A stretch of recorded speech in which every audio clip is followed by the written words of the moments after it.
Que empezar por sector por acá. Por acá. Le estoy diciendo a la fuerza.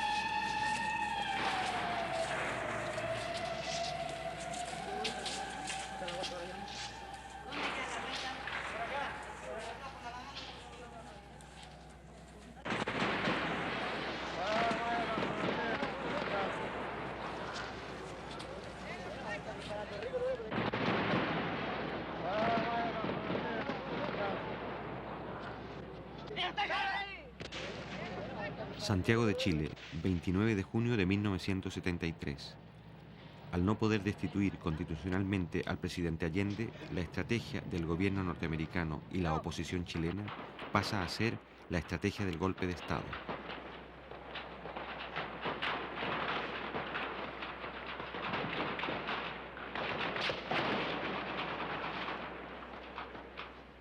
Después de su fracaso en las elecciones parlamentarias de marzo del 73, la oposición aplica un plan insurreccional. El día 29 de junio, a las 9 de la mañana, un solo regimiento ataca el Palacio de Gobierno con 6 tanques.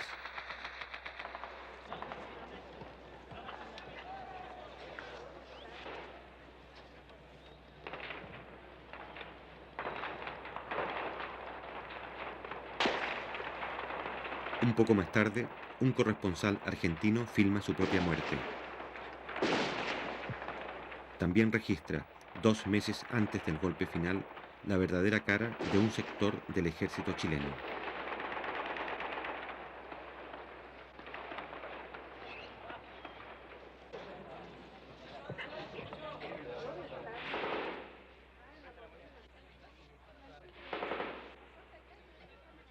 Durante una hora, los tanques intercambian disparos con los carabineros que se encuentran en el interior del Palacio de la Moneda. En estos primeros instantes mueren 22 personas. El Parlamento, el Poder Judicial y los partidos opositores guardan silencio.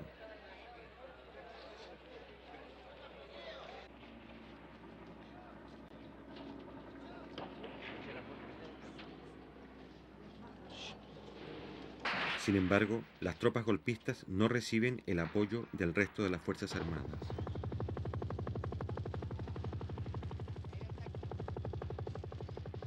Tal vez considerando que todavía no hay condiciones para el éxito del alzamiento, el resto de la oficialidad no se suma a esta acción. Mientras tanto, las tropas leales inician el contraataque para romper el cerco. Cuidado, cuidado, que sale de aquí. ¡No disparé, weón! A las 10:30 se movilizan más soldados leales en dirección al centro de la ciudad. Por la carretera Panamericana Norte hacia la capital, 10 vehículos de transportes de tropa del Regimiento de Infantería de la ciudad de San Felipe. La población civil debe guardar calma.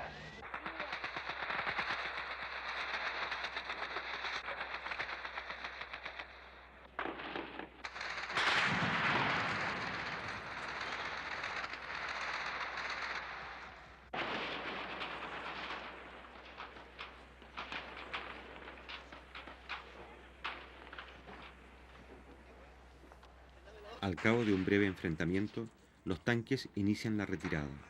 El comandante en jefe del ejército, general Carlos Prats, dirige en persona las operaciones. A las 11 de la mañana, cuando todavía se combate, el presidente de la República entra en el Palacio de Gobierno. A esa misma hora llegan más soldados leales, encabezados por el ministro de Defensa, José Toá.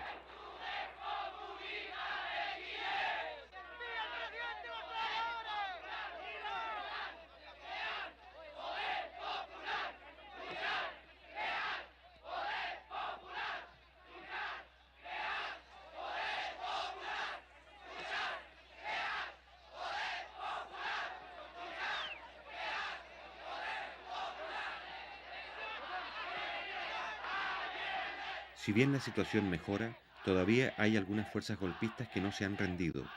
En su retirada, los tanques siguen haciendo fuego. José Toá, ministro de Defensa, intenta infundir calma ante el peligro de un nuevo enfrentamiento. en esta acción es secundado por el general Pickering. Ministro, si no controlamos a esta gente aquí va a quedar una masacre, oiga, por favor, a ver si usted me ayuda. Váyanse, hombre, váyanse, hombre. Váyanse, por favor, porque si no pueden morir algunos de ustedes.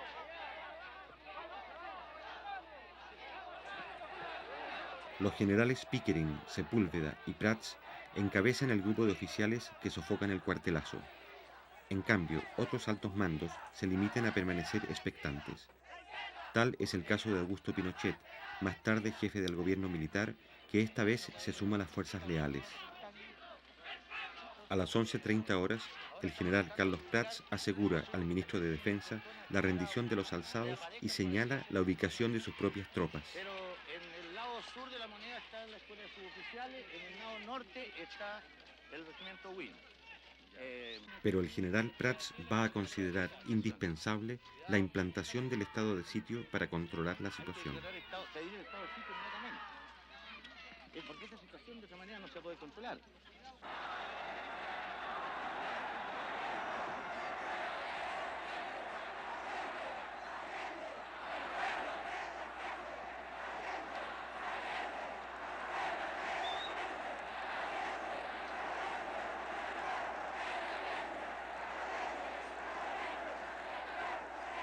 A las 12 del día, cuando ya está confirmada la derrota del alzamiento, el Partido Demócrata Cristiano manifiesta su apoyo al régimen constitucional. El otro sector de la oposición, el Partido Nacional, se niega a hacer declaraciones, en tanto que la directiva del grupo fascista Patria y Libertad se refugia en la Embajada del Ecuador, confesándose así como los autores del cuartelazo.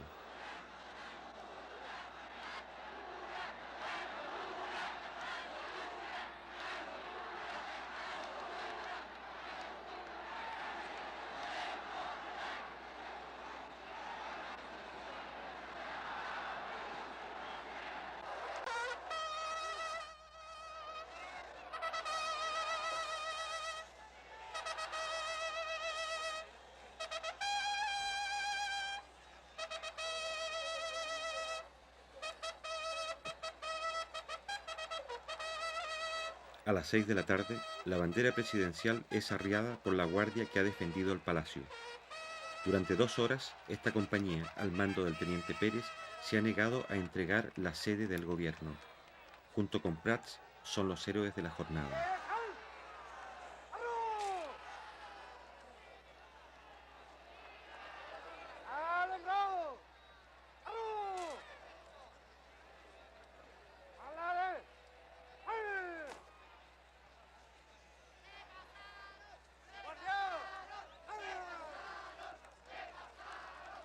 La facilidad con que se ha aplastado el conato de golpe abre muchas interrogantes. La sublevación indica que una parte de la oficialidad simpatiza con ella y que solo el temor a tener que enfrentarse a otros soldados impide que se sumen a la rebelión. Por lo tanto, Allende se apoya en los oficiales constitucionalistas y descarta las acciones que puedan debilitar el carácter legal de su gobierno. Haremos los cambios revolucionarios en pluralismo, democracia y libertad, lo cual no significa tolerancia contra los antidemócratas, tolerancia con los subversivos, ni tolerancia jamás con los fascistas, camaradas.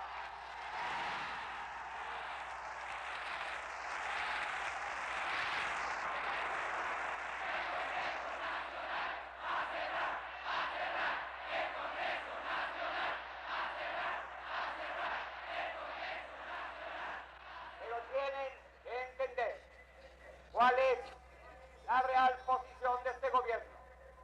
No voy porque sería absurdo cerrar el Congreso. No lo voy a hacer.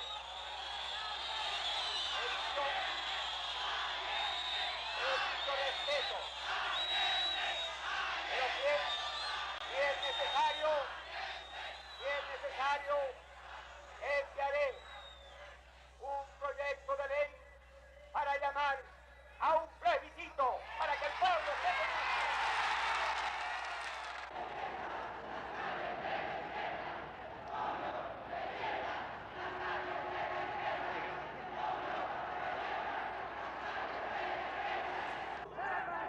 Al otro día, Allende solicita al Congreso la aplicación del estado de sitio.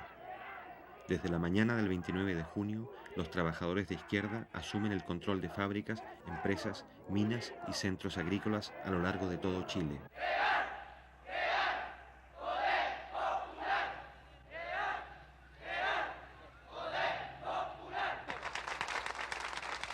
Compañeros, las conclusiones de los 500 trabajadores de fábrica de envase ha sido la siguiente: fortalecer los cordones industriales, fortalecer los consejos comunales, fortalecer la junta de vecinos, fortalecer las CAP, fortalecer todos los organismos vivos de la comunidad, compañeros. Compañeros, nosotros creemos que es necesario aprovechar esta coyuntura para pasar a la ofensiva también en términos de ganar nuevos sectores, ¿no es cierto?, en términos de pasar nuevas industrias al área social. Trabajadores, estamos en nuestro puesto de combate, que es nuestra fuente de trabajo, construyendo los elementos necesarios para defenderlos hasta el último ante cualquier arremetida del fascismo o ante cualquier intentona de otros sectores de las Fuerzas Armadas que intentaran derrocar el gobierno. Nosotros creemos que debemos asegurar bien nuestro puesto de combate, que está en las industrias primero. Al mismo tiempo, se fortalecen todas las formas de poder popular, en especial los cordones industriales. Cada cordón es una agrupación de fábricas y empresas que coordinan las tareas de los trabajadores de una misma zona. En las principales ciudades del país se han constituido 31 cordones industriales, de los cuales 8 pertenecen a Santiago. Compañero, ¿a qué representa usted aquí? Cordón Macul, compañero. ¿Usted, compañero, a qué Cordón representa? Macul. ¿Usted, compañero, a qué Cordón Cerrillo, Maipú. ¿Usted, compañero, a qué representa? Cordón Cerrillo. ¿Usted, compañero, a qué Cordón Vicuña Maquena. ¿Usted, compañero, a qué Cordón Vicuña Maquena. Compañero, ¿a quién representa? Cordón O'Higgins. ¿Qué representa? El sindical del Partido Radical. Con el apoyo de los cordones, el gobierno pone bajo el control permanente del Estado algunas fábricas de carácter estratégico, utilizando para ello los mecanismos legales. Compañeros, como todos sabemos, grupos fascistas intentaron derribar el gobierno y al parecer todavía existen ramificaciones de ello. Por lo tanto, sigue el peligro latente contra un proceso que ha iniciado y tomado en sus manos la clase trabajadora. Hoy se resolvió lo que sigue, teniendo presente que la industria de envases de papel aluminio Alusa ha suspendido la entrega de sus productos, lo que constituye un entorpecimiento de la distribución. Y vistos el Decreto Supremo número 338 y la Ley número 16.464, resuelvo. Primero, requísese el uso y goce del establecimiento industrial, maquinarias y demás elementos necesarios para la producción y o distribución de la fábrica de envases Alusa.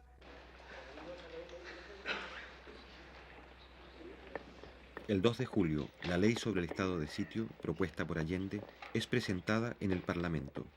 Esta ley consiste en otorgar al jefe de Estado facultades extraordinarias para nombrar, trasladar y destituir a los jefes militares que crea conveniente. Ofrezco la palabra. Ofrezco la palabra. Cerrado el debate.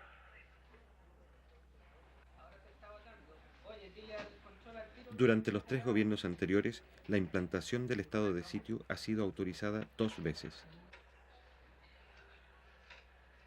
Los señores diputados que rechacen la proposición les ruego levantar la mano.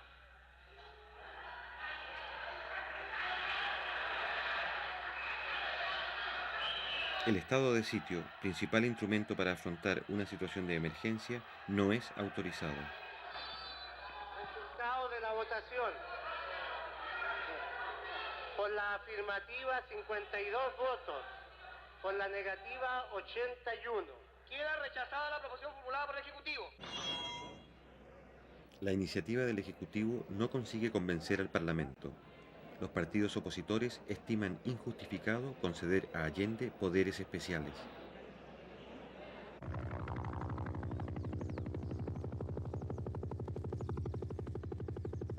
El 2 de julio, el mismo día en que el Congreso rechaza el estado de sitio, la Armada efectúa un allanamiento en Valparaíso.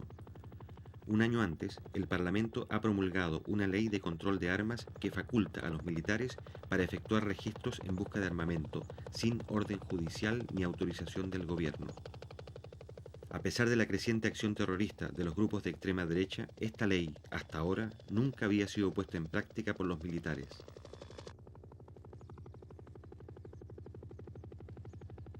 Cada allanamiento incluye el cerco de la industria, la detención temporal de los trabajadores y su posterior interrogatorio.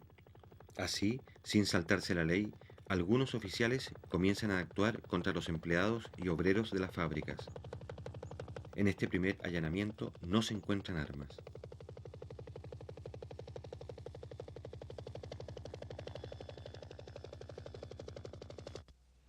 Chile está bajo la agresión del imperialismo norteamericano y un sector de la oligarquía que en octubre del 70 se unió a la ITT y a la CIA para derrocar a este gobierno, pretende repetir una intentona de esa naturaleza.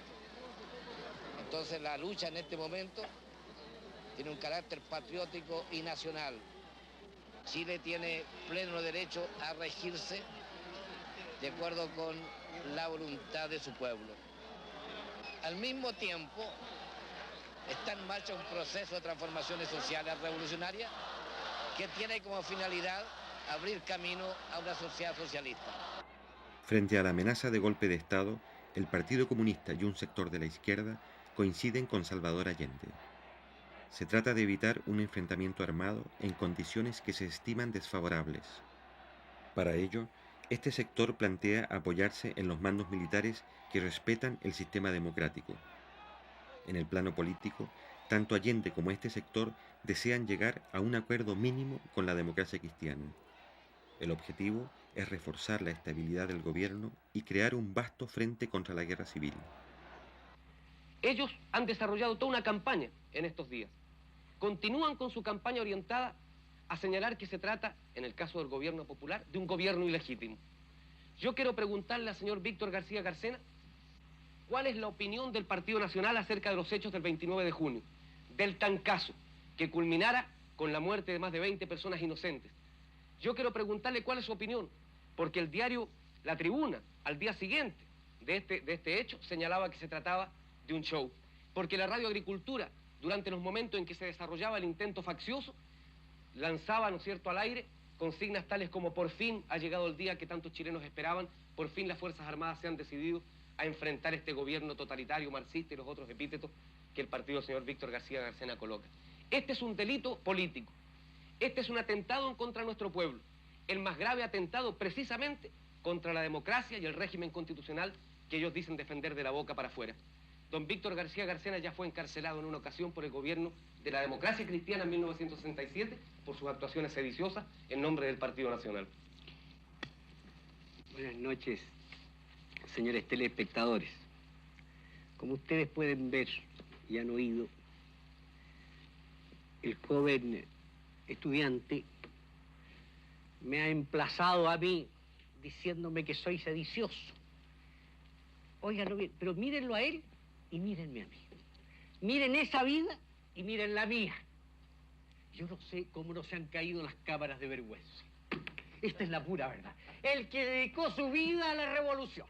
El que no ha hecho otra cosa, nada más que revolución. Frente a un hombre que durante 35 años ejerció su profesión. Que fue 25 años profesor de la universidad. Que se ha ganado él su vida con su esfuerzo. El joven estudiante me emplaza y dice, miren al sedicioso. Es decir, simplemente, como es ridículo, voy a ir a otras cosas. No funciona el régimen sin virtudes republicanas. Ese es mi pensamiento. Todo el mundo lo conoce y así lo he practicado. Yo no condeno a los desesperados. Yo no condeno a la gente que hoy día, al pobre camionero pisoteado que toma una piedra. No condeno tampoco a la gente que reclama y que se alza. No soy partidario, ni he sido nunca, de ningún alzamiento. No soy partidario de los golpes ni de las aventuras, pero hoy día comprendo y entiendo cómo un país entero no puede vivir tranquilo cuando sus más apremiosas necesidades, como lo acaba de reconocer ella como dueña de casa, no pueden ser satisfechas. Se ha retratado de cuerpo entero. Ha mostrado el rostro sedicioso, el rostro golpista del Partido Nacional. Y señor Anzieta, aquí está el principal riesgo al régimen constitucional y a la democracia que usted dice defender. El señor Víctor García Garcena, y ustedes lo escucharon, señores telespectadores, acaba de decir que él no condena el alzamiento del 29 de junio materializado por una unidad traidora, sin duda, a la limpia tradición de nuestras Fuerzas Armadas. No condena el asesinato de más de 22 personas. No lo condena. Al revés, no ha tenido aquí, eso sí, la suficiente franqueza para decir que lo aplaude, como lo aplaudió su radio, la Radio Sociedad Nacional de Agricultura, como lo aplaudió su diario, el diario La Tribuna, que al día siguiente dijo que era un autogolpe, un show montado por el gobierno de la Unidad Popular. Y repítalo aquí, señor Víctor García. No he dicho que he apoyado el alzamiento. No me tergiverse porque eso no lo admito. Pronúnciese claramente. Sí, acabo de pronunciarme claramente y no le voy a hacer más caso. Quiero que explicarle a ustedes, señores telespectadores, que nuestro sistema es el sistema no de odio de clases, ni de lucha de nada. Es lo que se llama la integración nacional. Eso es lo que perseguimos. Perseguimos es que todos nos sentamos miembros de una misma patria. Como en Uruguay. Nos sentamos fraternales. ¿Para qué me Bolivia. viene con otros países que no tienen Como nada Brasil. que ver? Usted parece que fuera boliviano. No se desespere, don Víctor García. No se ponga histérico, por favor, permítame continuar. Estos son los problemas. ¿De dónde provienen los atentados en contra de la democracia y de la libertad? Para obstaculizar e impedir el diálogo y para irnos, en definitiva, al camino de la guerra civil, que es el camino que necesita don Víctor García Garcena, la pacífica paloma de la paz que hemos visto aquí frente a las cámaras, que aspira a instaurar en Chile una dictadura fascista igual a la de José María Bordaberry en Uruguay, y si no pronuncie, señor García, a la de Brasil y a la de Bolivia, y lo repito y lo emplazo.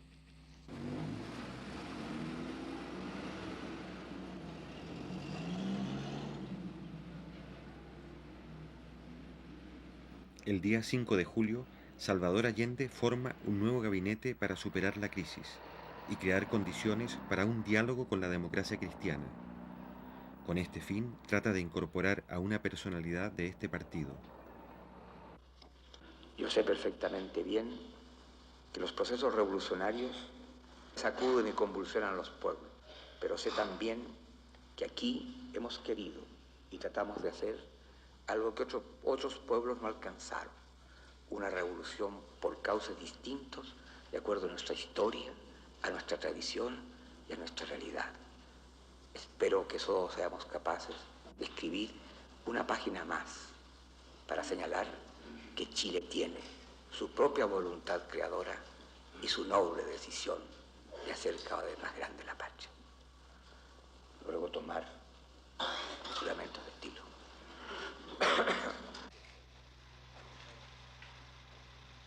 Finalmente quiero esclarecer que llamé al rector de la Universidad Católica, Fernando Castillo, y le pedí que formara parte del gabinete. Lamentablemente tenías compromisos que yo respetaba.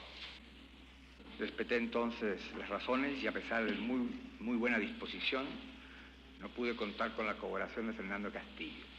Sé sí que contará el país con su colaboración en cualquier circunstancia. He querido informarles plenamente de esto y además reiterar que tengo confianza en que superaremos las horas difíciles con el esfuerzo de todos. Muchas gracias.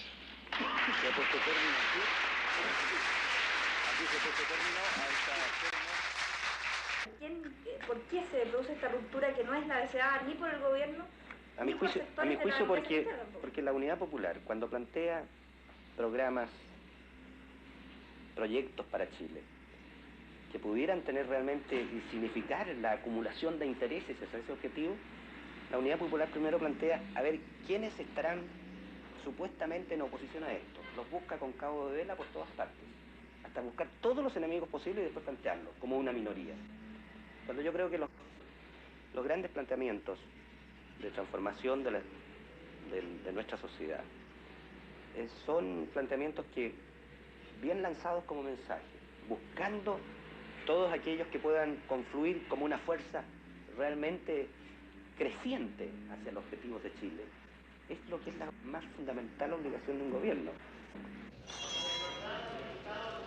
Pero bajo la influencia de su ala más tradicional, el Partido Demócrata Cristiano no desea por el momento dialogar con el gobierno. Aún así, tanto Allende como un sector de la izquierda y de la propia democracia cristiana continuarán los esfuerzos para iniciar un diálogo que modifique la correlación de fuerzas ante un posible golpe de Estado. tenemos, compañeros, a hacer un llamado a la sensatez y al patriotismo de los sectores de la democracia cristiana que piensan con su propia cabeza y que no siguen los dictados del Pentágono, de la CIA, de los Yarur o de los Duni Edwards, para que se opongan con toda su fuerza en la base del pueblo, en los sindicatos, en todas partes, a la ofensiva fascista, a la ofensiva reaccionaria. Porque si el fascismo, compañeros, lograra vencer, no le preguntarían al obrero del cobre si es comunista, si es mapucista, si es socialista o si es demócrata cristiano para reprimirlo.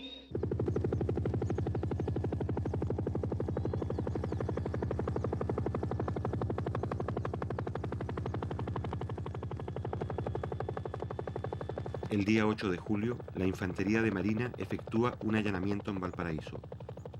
Ese mismo día, la Fuerza Aérea ocupa un cementerio de Santiago con 3 helicópteros. 200 soldados registran las tumbas en busca de armamento.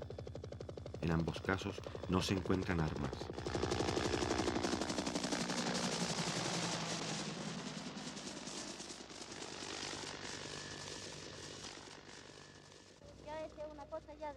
El otro mundo, se puede decir lo que están haciendo estos momios aquí. Diariamente, pues mira, venir a sacar los muertos. ¿Cómo se le ocurre? ¿A dónde se ha hecho que los muertos? Porque ellos no tienen balas, no tienen nada. ¿Cómo los van a matar? ¿No le parece? Sacarlos los pobrecitos de ahí. De ahí a un hueso se le tira quizás a dónde para que lo hubieran muerto a ellos. Así que mañana pasado o en la misma noche le mandan aviones listo. Los matan a todos y como somos indefensos, aquí los quedamos. Pues. ¿Y habría que armar al pueblo entonces? Por supuesto, claro. Y eso es lo que tiene que hacer el gobierno. Y ya lo más pronto al gobierno, porque si no lo hacemos nosotros, imposible que...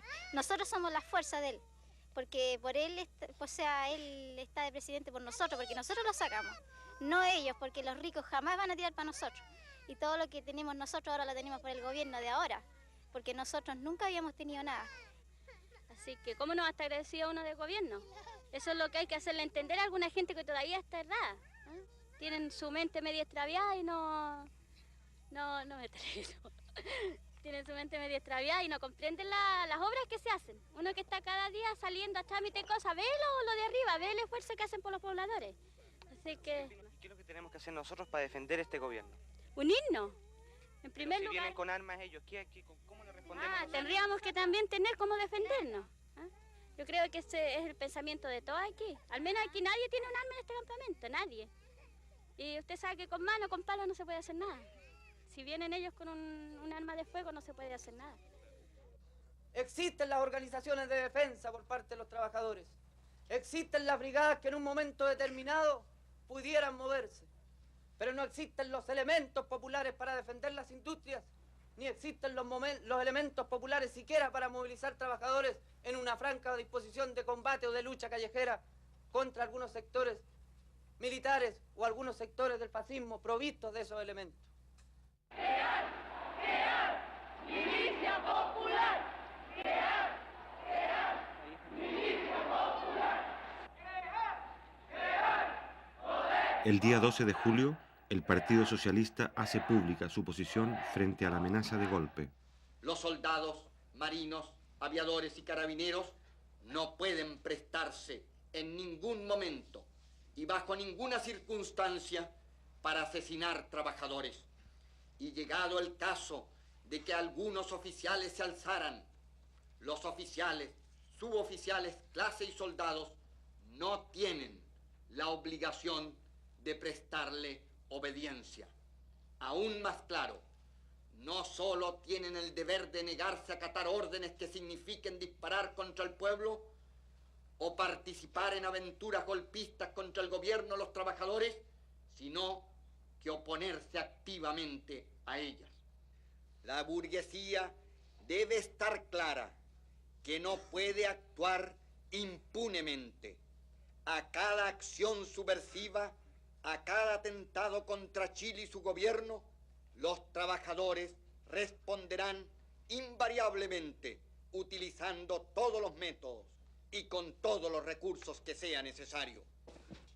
Nuestro partido piensa de que la toma de empresas, fábricas, fundos, es una respuesta legítima de la clase obrera y de los trabajadores a la actitud sediciosa y golpista de la derecha.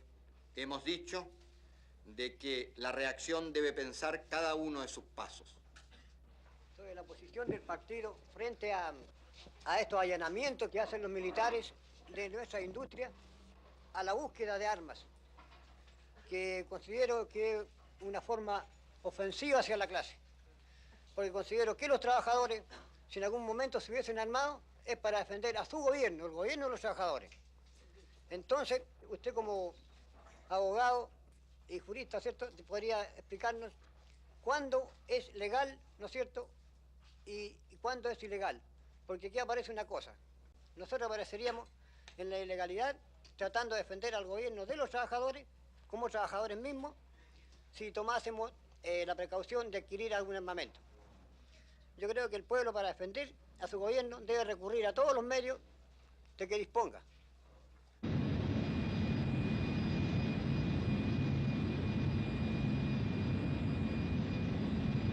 El problema de las armas se relaciona con el problema de la ocupación de empresas. Para un sector de la Unidad Popular, encabezado por los comunistas, la expropiación arbitraria de fábricas constituye un error, pues debilita la imagen legal del gobierno. En cambio, para el otro sector, liderado por los socialistas, la ocupación de industrias representa una forma útil de movilización que ayuda a preparar la lucha que se avecina. Este sector de la Unidad Popular afirma que el choque armado con la derecha es completamente inevitable y que la única forma de encarar un golpe es con la organización de las masas y el poder popular, en especial los cordones industriales.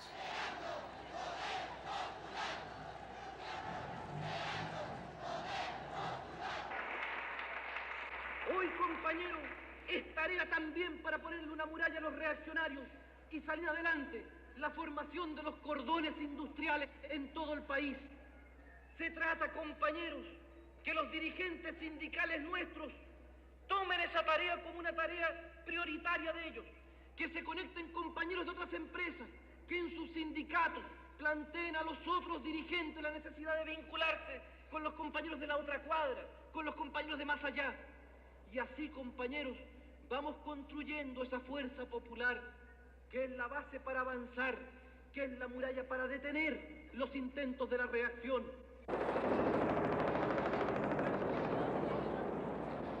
El 19 de julio, en la ciudad de Osorno, el regimiento Arauco ocupa la central de trabajadores. Al día siguiente, personal de la Marina realiza otro allanamiento en Concepción. En ambos casos no se encuentran armas.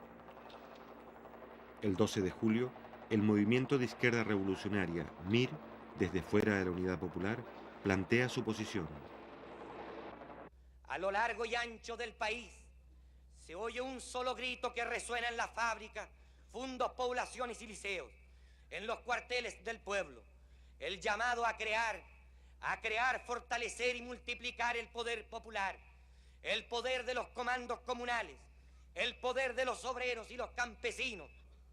Los revolucionarios y los trabajadores deben de inmediato extender las tomas de fábricas y fundos, multiplicar las tareas de defensa, impulsar el poder popular como gobierno local autónomo de los poderes del Estado. Los suboficiales y carabineros deberán desobedecer las órdenes de los oficiales golpistas. Y en ese caso, todas las formas de lucha se harán legítimas. Entonces, sí que será cierto que los trabajadores, con los soldados, los marineros, los carabineros, los suboficiales y los oficiales antigolpistas, tendrán el derecho a construir su propio ejército, el ejército del pueblo.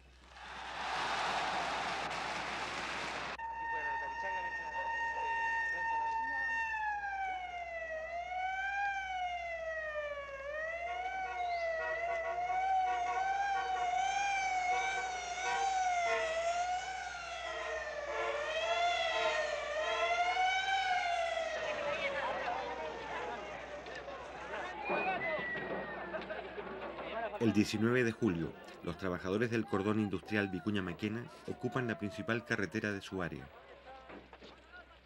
¿A qué se debe la toma de la carretera? Esto se debe, compañero, en apoyo a los compañeros que fueron desalojados de Inmetal. ¿Va a venir alguna autoridad de gobierno para acá? Eso es lo que estamos esperando, compañero, que venga una autoridad y solucione el problema de estos compañeros. Un día antes, los obreros del Cordón Cerrillos han realizado una acción similar. La protesta se dirige contra los intentos del gobierno de devolver algunas industrias para facilitar así un posible acuerdo con la democracia cristiana. Las contradicciones de la izquierda sobre la estrategia a seguir para detener el golpe estallan públicamente. A las 11:30 horas, el prefecto de la policía ordena despejar el camino.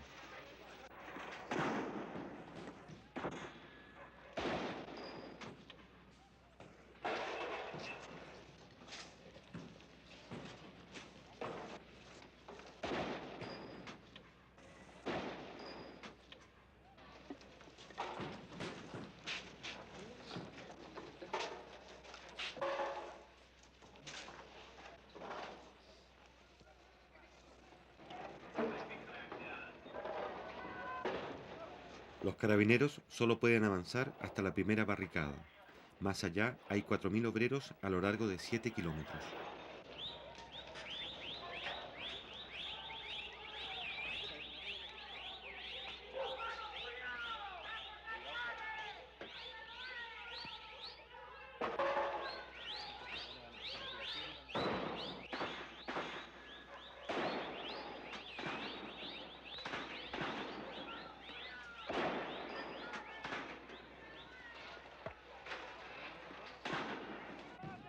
Por el hecho de que están transando. El gobierno está transando. ¿Quieren devolver empresas? ¿Los carabineros los van desalojando? A las 11:45 llega el intendente de Santiago, Julio Estuardo, funcionario de la Unidad Popular y máxima autoridad de la provincia.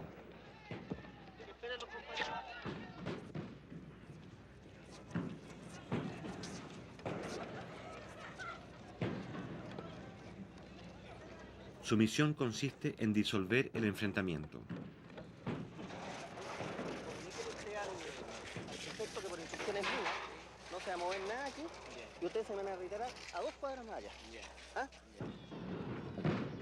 Así que retire usted las fuerzas policiales, ojalá más allá de Avenida Mata. ¿Ah? Y comuníquele al prefecto que es una instrucción mía. Ya, gracias. La policía debe retirarse, pero el problema de las fábricas ocupadas va a seguir discutiéndose con la Central Única de Trabajadores. La CUT determinó una comisión que iba a ver los casos de las industrias que están hoy día en manos de los trabajadores. Y esa comisión está hoy día estudiando esos problemas a través con los organismos que corresponden, Corfo y Ministerio de Economía. Porque aquí hay que tener claro, compañeros, de que hay muchas industrias que no todas las que están tomadas, porque hoy día en Santiago hay una cantidad enorme de industrias tomadas, no todas van a poder ser pasadas al área social, por diferentes razones. Además, cuando la CUT lanzó el llamado de tomarse las industrias en caso de cualquier intentona golpista, esto significaba, digamos, en épocas críticas, parar la acción del fascismo.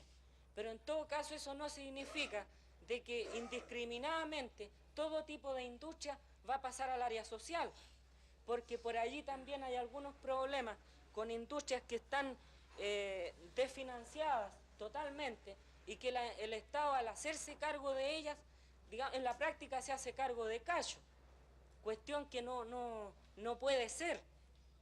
De manera de que esto se ha estado discutiendo con los compañeros trabajadores afectados de las industrias respectivas.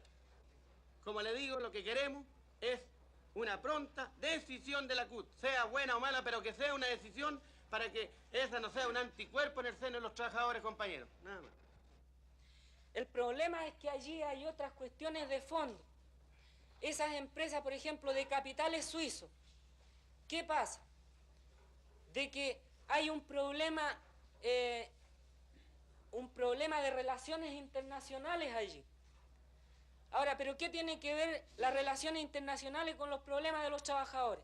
Tiene que ver mucho, porque el gobierno suizo es uno de los principales socios del Club de París, donde se discute y donde se renegocia la deuda externa de Chile, que ustedes saben que por efecto de que después que asumió el gobierno, que estatizó el cobre, por ejemplo, vino un boicot de los yanquis, en donde hoy día el país no tiene divisas, no tiene los créditos que antes tuvo. De manera que esto se renegocia en el Club de París, en donde allí Chile tiene que manejarse con mucha cautela. ¿Ah? Entonces, aquí no se trata de internacionales, se trata de pasar a la red social toda la lucha que a nosotros nos interesa, sin transar con nadie, compañero. Ese es el punto. Porque estas cosas, compañero, que usted está explicando en el ámbito internacional, es indudable que los trabajadores en general no lo van a comprender. Si usted no le da unas razones más criollas y con palabras en que todos las entendamos, los compañeros en este caso pueden pasar por sobre los dirigentes que están en la Central Única de Trabajadores.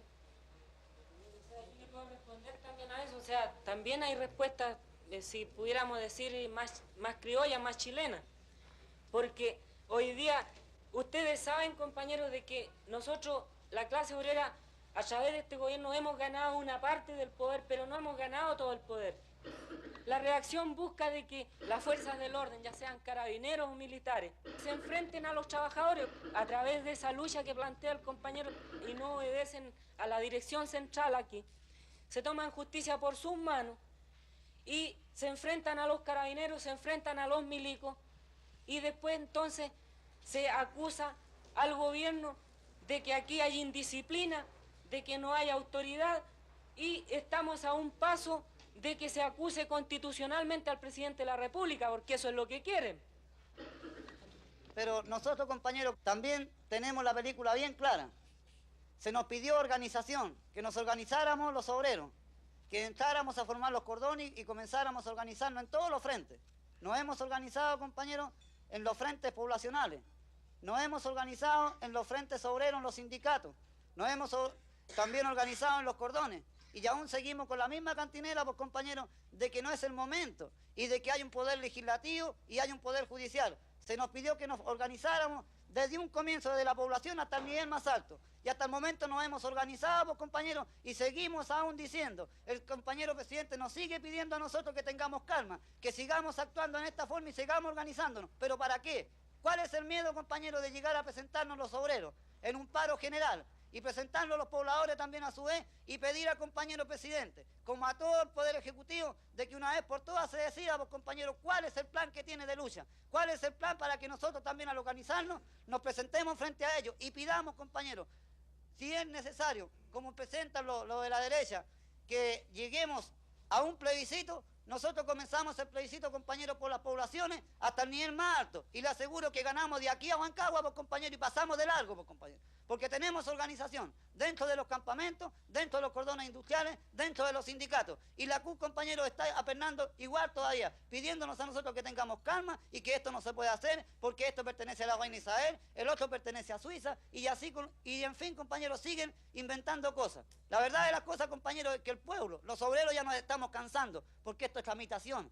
Y estamos luchando contra la burocracia y dentro de nosotros mismos, dentro de nuestra propia defensa, de nuestros propios sindicatos, dentro de nuestro propio poder, compañero, como es el CUB, sigue aún la burocracia, pues, compañero. ¿Hasta cuándo? Yo quiero consultarle a usted, compañero, ¿no tiene usted confianza en el poder popular, compañero? ¿No tiene confianza la CUB en los obreros que hemos ido al frente en el día viernes cuando nos presentamos frente al compañero Allende a gritar y apoyarlo en todo sentido? ¿No tiene confianza el presidente en las organizaciones que nos ha hecho formar? ¿No tiene confianza, compañeros, los diputados apernados que están arriba y que no quieren hacer nada, compañeros? ¿No tienen confianza los senadores, compañeros, que en vez de alegar una causa que nosotros, los obreros, lo hemos puesto para que aleguen, para que luchen por nosotros, cuando se levantan los señores de la derecha, lo único que hacen es levantarse el asiento y mandarse a cambiar, pues, compañeros? Ya está bueno de todas estas cosas. Por algo nos hemos organizado y por algo nos estamos reuniendo en esta noche aquí, pues, compañeros, para pedir que si las cosas están en la área social, bueno, tratemos de hacerlas llegar, pues. Las que no sirven, pues, compañeros, dejémoselas a eso, a los derechistas, pues, compañeros. Dejémoselas a los momios. Si no, el gobierno no se puede hacer cargo de esos cachos, que se hagan cargo ellos de esos cachos y nosotros sigamos, pues, compañeros, luchando. Vaya usted, pues, compañeros, a ir a La Vega, cómo están todas las cosas en el mercado negro y los compañeros nos siguen pidiendo que tengamos calma. ¿Hasta cuándo, pues, compañeros? Si esto ya se está pasando de castaño oscuro.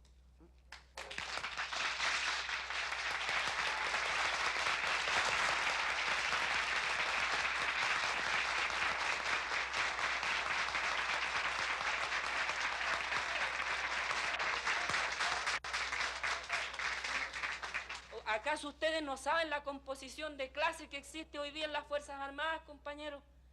¿No saben ustedes que la mayoría de la oficialidad están por el golpe? Porque aquí, compañeros, aquí el poder no solamente se logra con la buena organización, está la buena organización, pero también tenemos que tener algún peso que contrapese el real poder que tiene la reacción en este momento. Y por eso que estamos hablando en la Central Única de los comités de protección. ¿Y qué es lo que son los comités de protección? Comités de protección de las industrias, de la producción y también comités de protección para la guerra, pues compañeros. Son cuestiones que no se pueden hablar así y de entrar a dar detalles porque no podemos caer en esos errores. Pero aquí tenemos que prepararnos los trabajadores para entrar al combate en todos los terrenos. Y en esa pelea está hoy día la CUT. Que hayan deficiencias, yo las acepto, compañeros. Pero el problema surge cuando quieren existir organizaciones con cierta dirección paralela al organismo de los trabajadores. Y es por allí donde va mal la cosa. Y por eso, compañeros, es que yo reconozco de que aquí hay muchos compañeros que plantean cuestiones no malintencionadas, pero que son cosas que hay que discutirlas más profundamente, compañeros. No se puede gratuitamente catalogar a tal o cual organización, a tal o cual de dirigente, de tal o cual defecto. Porque yo creo que las organizaciones las integramos todos. Y todos tenemos algún grado de responsabilidad. Y ustedes tienen su organización, pues, compañeros, para plantear este tipo de problemas. Y estamos de acuerdo de que aquí hay que buscar las salidas correspondientes a los problemas que hoy día están planteados. Pero no nos olvidemos, compañeros, de que aquí hay un gobierno que está presidido por el compañero Allende y que tenemos que obedecer a esa dirección, que hay un organismo que son los trabajadores y que hay organismos que son los partidos de la clase que también entregan orientación, pues, compañeros. El 19 de julio, la Escuela de Infantería allana una fábrica en San Bernardo. Sin excepción, todos los sectores de la izquierda reconocen la necesidad de preparar la defensa armada del gobierno, pero la falta de dirección única impide la formulación de un plan conjunto.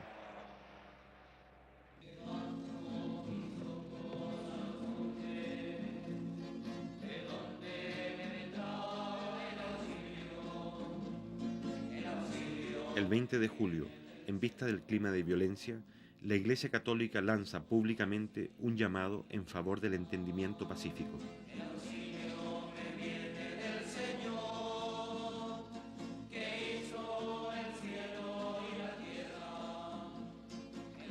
Esta campaña, encabezada por el cardenal Raúl Silva Enríquez, culmina con la celebración en todo el país de misas por la paz.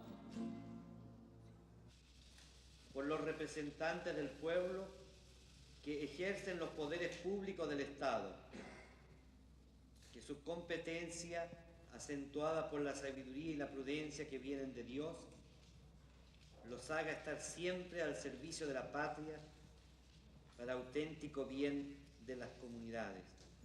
Roguemos al Señor. Por los ciudadanos de nuestra patria, para que en la diversidad de opiniones y preferencias Dios ilumine nuestras conciencias, apacigüe las pasiones, domine los rencores partidistas, de modo que prevalezca el bien común de los chilenos. Roguemos al Señor. Escúchanos, Señor, nuestra palabra.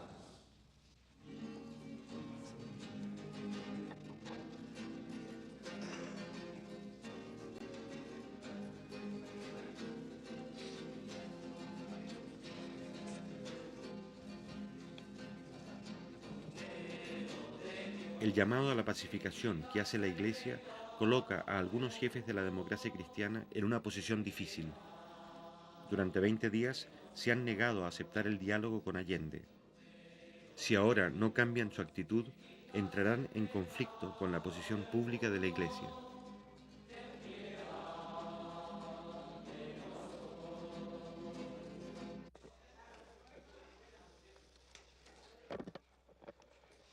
Días después, Patricio Elwin y Osvaldo Holguín, jefes máximos de la democracia cristiana, llegan al Palacio de Gobierno para entrevistarse con el primer mandatario.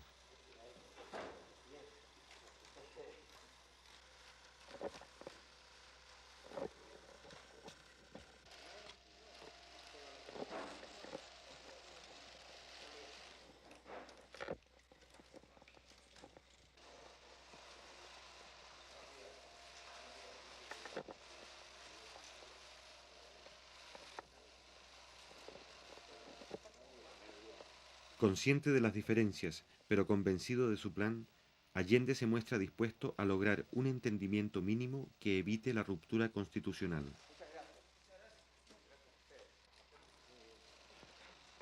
La posibilidad de un cierto acuerdo entre Allende y la cúpula demócrata cristiana causa una profunda inquietud en la extrema derecha.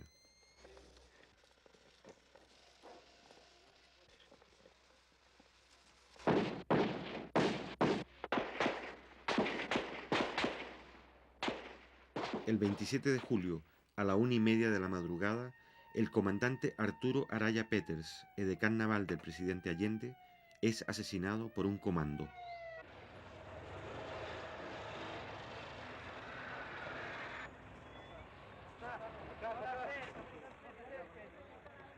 La violencia alcanza a un oficial directamente vinculado al presidente de la República, justo en el momento en que la democracia cristiana acepta dialogar con Allende.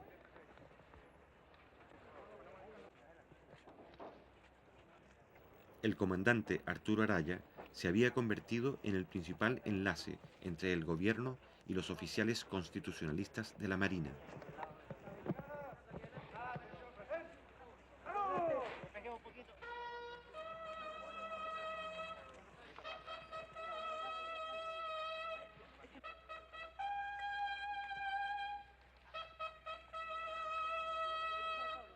El mismo día, los restos del edecán se llevan al Palacio de la Moneda y luego se trasladan a Valparaíso para ser enterrados con honores militares.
Meses más tarde, en su exilio de Buenos Aires y antes de ser asesinado, el general Carlos Prats declara que una de las razones para eliminar al comandante Araya era impedir que Allende se informara de lo que estaba ocurriendo en los círculos militares de Valparaíso.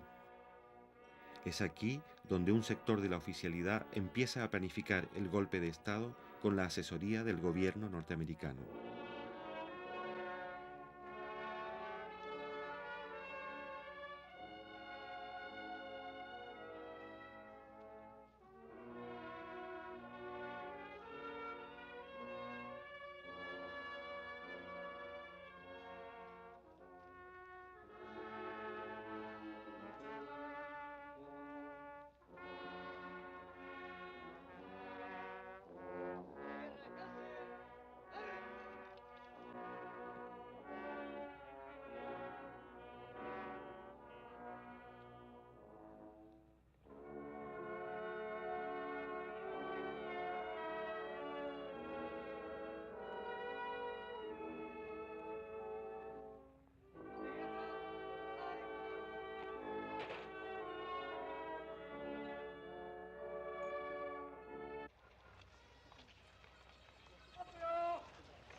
comandante Arturo Araya Peters,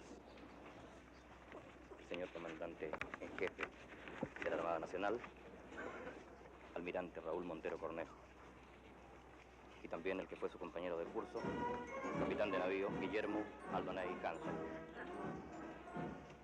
Aquí en el camposanto del Cerro Cárcel rinden honores 2 secciones de la Escuela de Submarinos y la banda de la Escuela de Armamentos.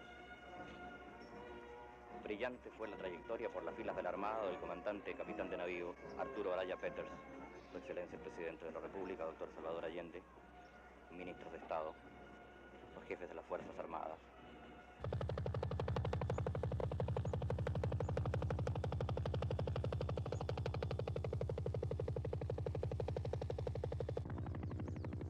Los allanamientos en busca de armas se intensifican.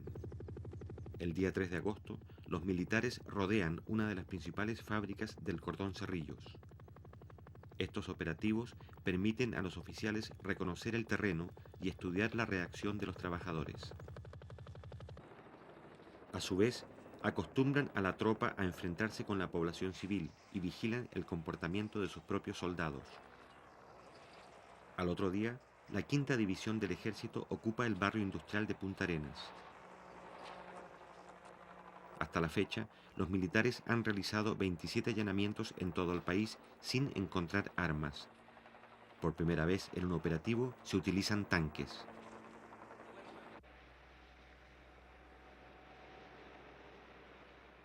Durante esta semana, los camioneros declaran un paro por tiempo indefinido. Con esta huelga, la derecha desea precipitar el caos económico y sabotear el diálogo del jefe de Estado con la democracia cristiana.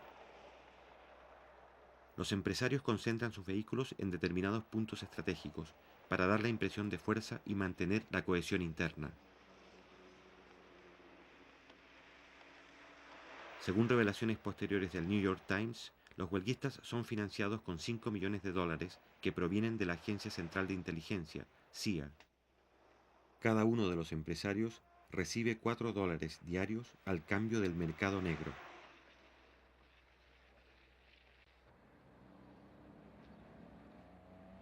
Mientras tanto, en los jardines del Congreso, tal como sucedió con la huelga del cobre, las mujeres de los camioneros recolectan dinero y víveres entre la población.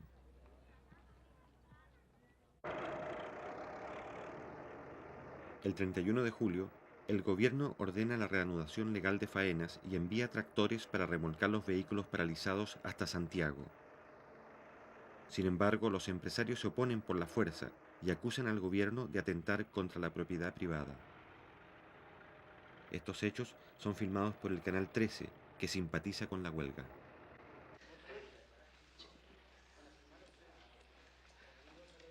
Días más tarde, una parte del Parlamento transforma el incidente en un escándalo. El Senado pide al Canal 13 que vuelva a emitir su versión filmada de los hechos, como elemento de juicio para los parlamentarios.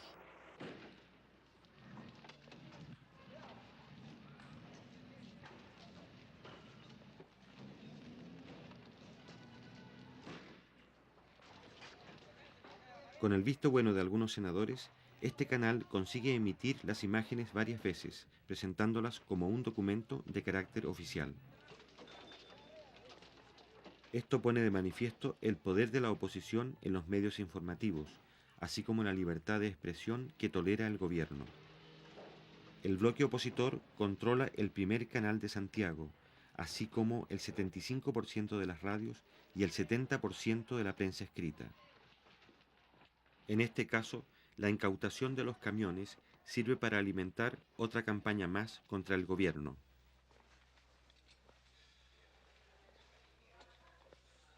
Mientras esto ocurre en el Parlamento, los contactos entre Allende y la democracia cristiana llegan a un punto muerto.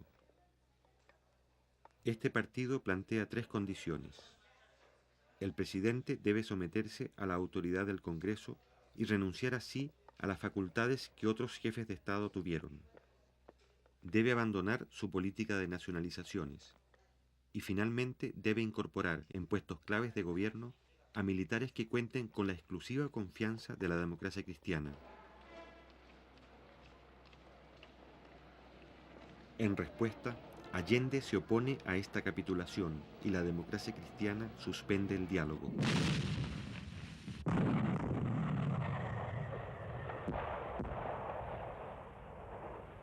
Interrumpido el diálogo, casi toda la oposición se suma a la escalada contra el gobierno. Durante julio y agosto, los grupos terroristas entrenados por los servicios de inteligencia norteamericanos realizan 250 atentados con dinamita y bombas incendiarias. Ante el creciente vacío de autoridad, Allende logra el apoyo de los comandantes en jefe y consigue que los militares acepten compartir responsabilidades. Un país no puede vivir sometido a la amenaza de desalmado. Las calles de Santiago fueron sembradas ayer por publicaciones como esta. Ahí habría que preguntarse quién las paga, dónde se imprimen, cuáles son las empresas que se prestan para que se atente contra la vida nacional, contra el gobierno, contra el país. 8 medidas para arrocar al gobierno. Con esa impudicia se está actuando.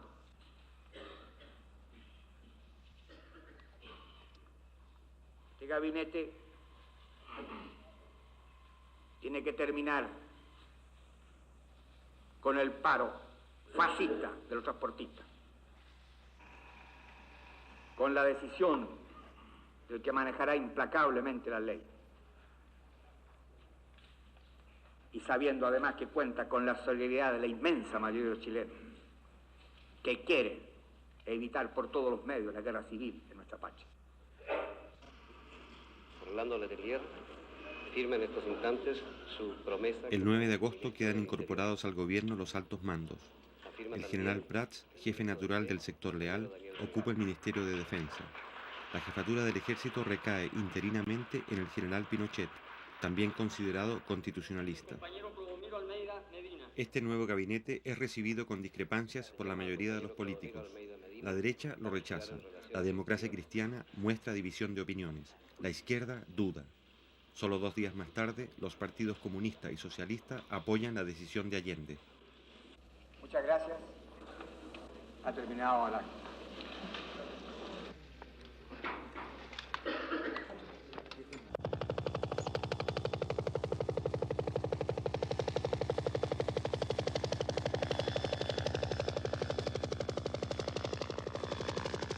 El 11 de agosto se realiza la primera gestión del nuevo gabinete para requisar camiones.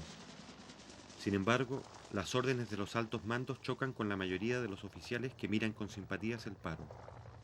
Esto pone en evidencia que una parte del aparato militar también está implicado en la ofensiva contra el gobierno. Según revelaciones posteriores de la prensa norteamericana, William Colby, exdirector de la CIA, al ser interrogado por la Cámara de Representantes en Washington en octubre de 1973, nunca desmintió el apoyo de su cuerpo en la preparación y sostenimiento económico de la huelga.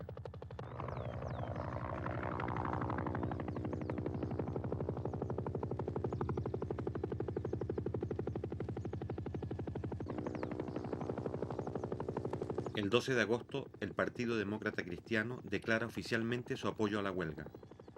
En las fábricas, las materias primas comienzan a disminuir y en el campo escasean las semillas. En estas circunstancias, el gabinete cívico-militar ha fracasado.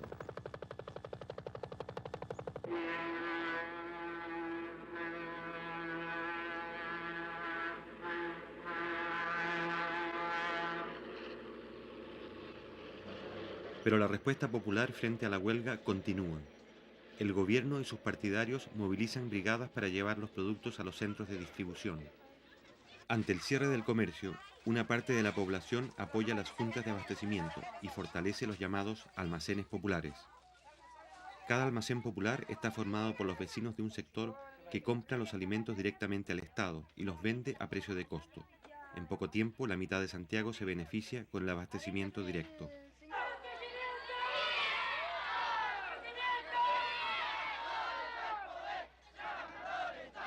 En algunos barrios, los cordones industriales envían piquetes de obreros para vigilar la distribución y abrir los comercios cerrados.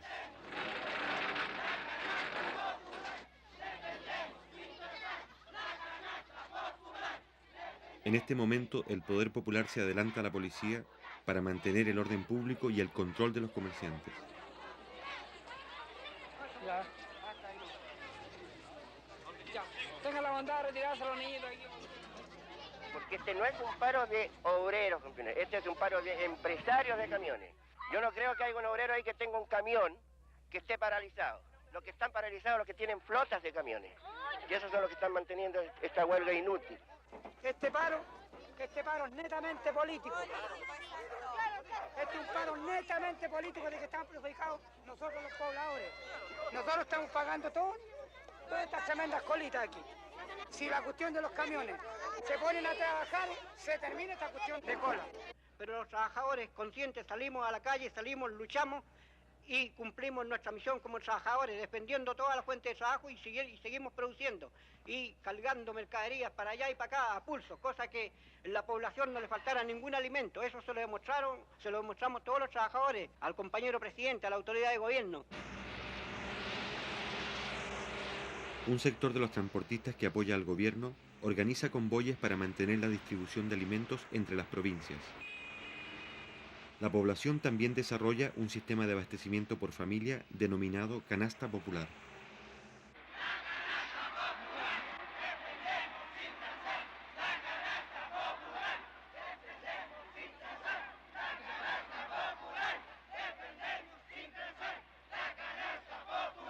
¿Qué opina usted de la actitud del gobierno frente a la crisis que estamos viviendo? La actitud del gobierno, compañero, tiene que muñequear, porque si usted fuera gobierno tendría que hacer lo mismo, compañero. Porque el gobierno tiene que bailar en la cuerda floja muchas veces. Yo creo, compañero, no es culpa del gobierno. Para mí, como socialista marxista del año 32, a esta parte, compañero, porque yo estuve en la pelea en la República Socialista, a Mamaduque Groves, compañero, y a otro, después que cayó en un error el compañero Groves. Cuando el pueblo le pedía las armas, compañero, y él siendo militar no las entregó, compañero. Claro que habría sido, compañero, una matanza incontrolada, compañero, porque allí quizás que habría pasado, porque si ahora mismo, compañero, a nosotros nos falta mucho, digo yo, de tener un buen frente, que lo tenemos en todas las poblaciones. Tenemos organización antifascista, compañero, y comités de defensa, pero nos falta un poquitito de coordinación provincial y nacional, compañero, para actuar en un solo frente. Porque que no los vaya a pasar aquí si viene el enfrentamiento como pasó en España, compañero, que por la división de algunos partidos, compañero, y los anarcos sindicalistas por un lado, los socialistas por otro, y se montó el fascismo de Franco, compañero, en el poder.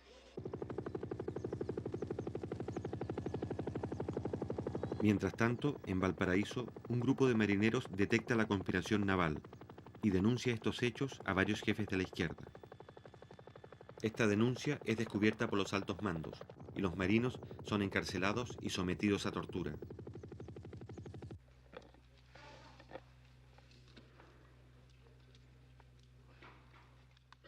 El 22 de agosto, en la Cámara Baja, la oposición rompe con el régimen constitucional. Estos diputados señalan que el gobierno estaría quebrantando la Constitución y con ello dan el visto bueno a la intervención militar. Apoyada por mayoría simple y sin fuerza legal, esta declaración justifica la rebelión y concede legitimidad al golpe de Estado.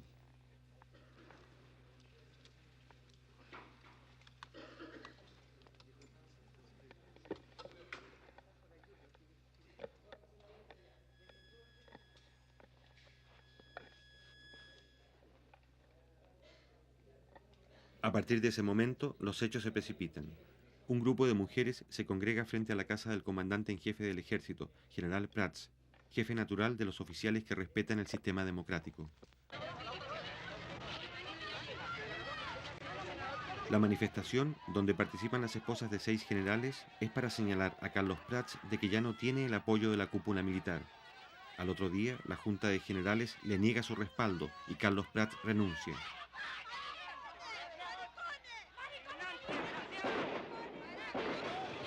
También renuncian los generales Pickering y Sepúlveda, los principales mandos leales. Augusto Pinochet, que aparece como un militar profesional y respetuoso de la Constitución, se convierte en el nuevo comandante en jefe.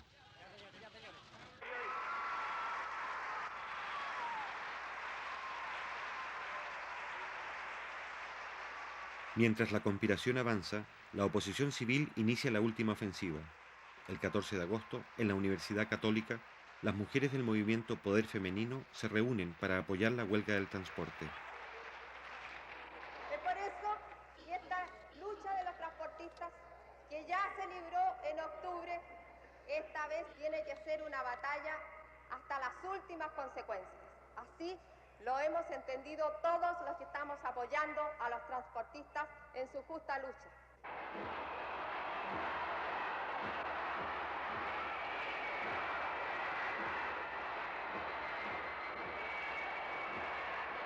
Días más tarde, los adversarios del gobierno piden la renuncia del propio jefe de Estado.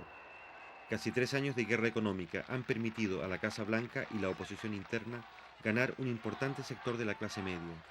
Es aquí donde los oficiales rebeldes encuentran la base de apoyo social para la continuación de sus planes.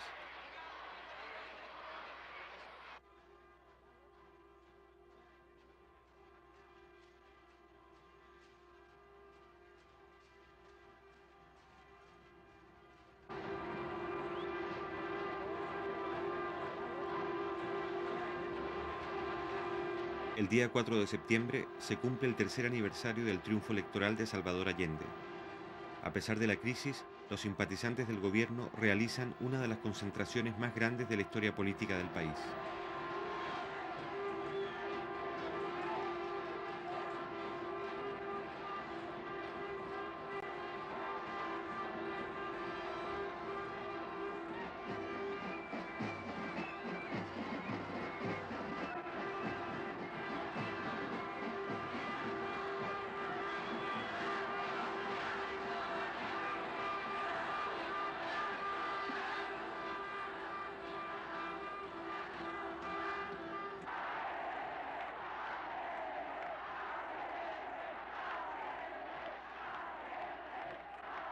A partir de las 5 de la tarde, más de 800.000 personas desfilan ante el presidente de la República. 3 días después, Salvador Allende informará a sus colaboradores que desea convocar un plebiscito para resolver por la vía democrática la continuidad del gobierno. La fecha marcada para dar a conocer este plebiscito es el día 11 de septiembre.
¡Fuerza, presidente! ¡Mucha fuerza! ¡Tira, Barrialcillo!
Frente a este pueblo movilizado, pero sin armas, va a entrar en acción el último recurso de la oposición y del gobierno norteamericano.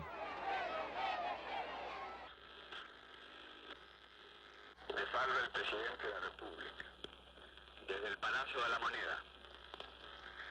Informaciones consignadas señalan que un sector de la marinería habría aislado Valparaíso y que la ciudad estaría ocupada. En todo caso, yo estoy aquí, en el Palacio del Gobierno, y me quedaré aquí defendiendo el gobierno que represento por la voluntad del pueblo. El 11 de septiembre, la Armada desencadena el golpe de Estado en Valparaíso. Al mismo tiempo, 4 destructores norteamericanos se acercan a las costas chilenas para tomar parte en la Operación UNITAS. Estos mantienen contacto permanente con los golpistas.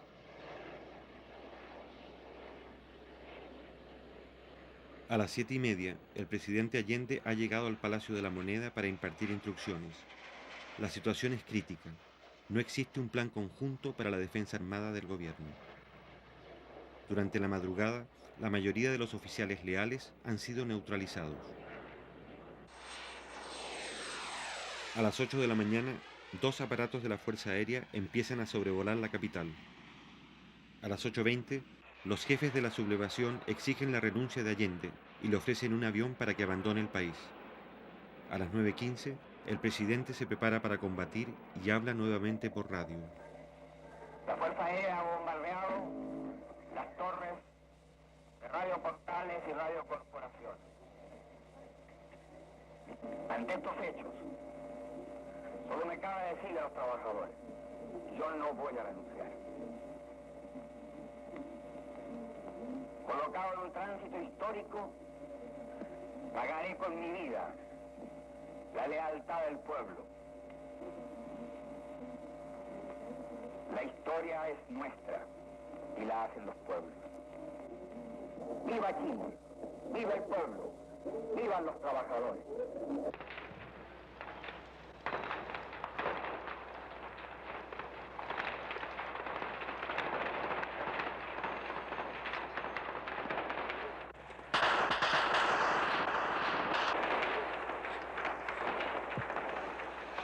Al cabo de algunas horas de resistencia, los militares envían a Salvador Allende un ultimátum. Si no se rinde, la aviación iniciará el bombardeo. Ante estos hechos, el primer mandatario deja en libertad de acción a la Guardia de Palacio, quienes hacen abandono del edificio. Junto al presidente Allende, que rechaza la rendición, permanecen 40 combatientes civiles dispuestos a enfrentar el ataque.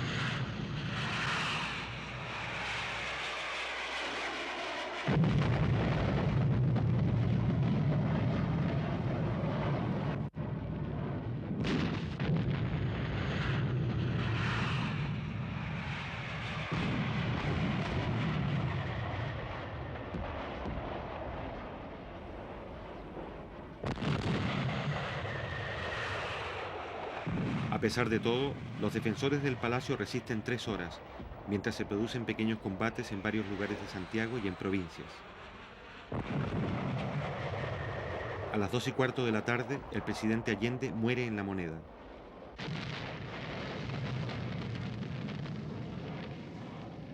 A las 9 de la noche, los jefes de la sublevación se presentan públicamente al país. Las Fuerzas Armadas y de Orden han actuado en el día de hoy solo bajo la inspiración patriótica de sacar al país del caos que en forma aguda lo estaba precipitando el gobierno marxista de Salvador Allende. La Junta mantendrá el poder judicial y la asesoría de la Contraloría. Las cámaras quedarán en receso hasta nueva orden. Eso es todo.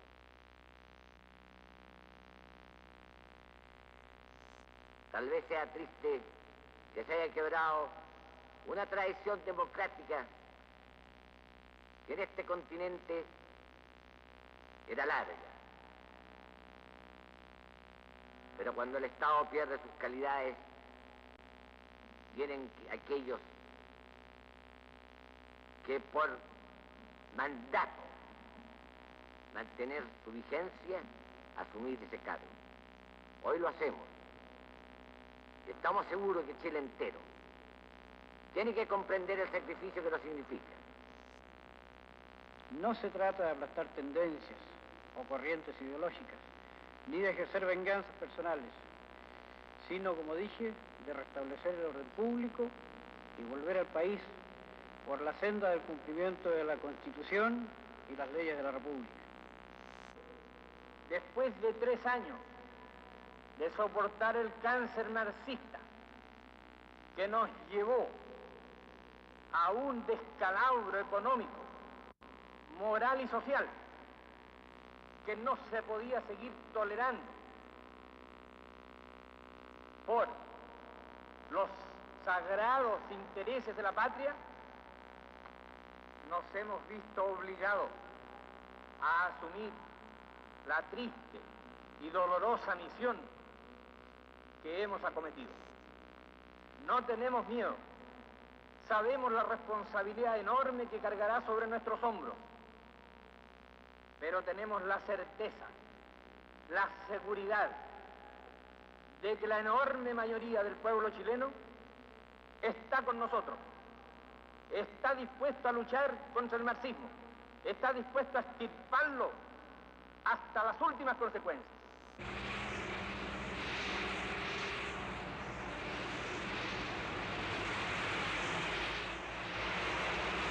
A partir del 11 de septiembre, todos los recursos del ejército chileno son utilizados para reprimir al movimiento popular, con la complacencia del gobierno norteamericano. La primera resistencia armada ofrecida por algunos cordones industriales, poblaciones y centros agrícolas es aplastada rápidamente en lucha desigual.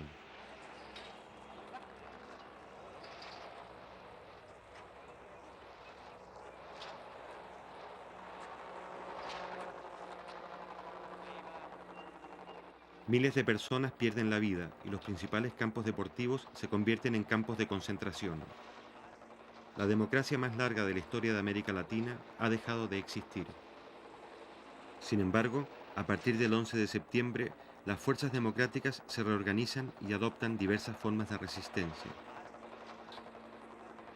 La batalla de Chile no ha terminado.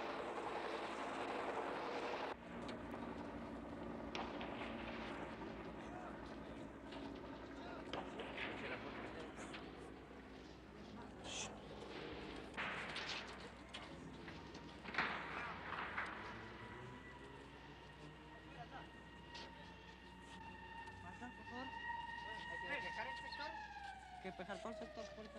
Por favor, le estoy diciendo con la puerta.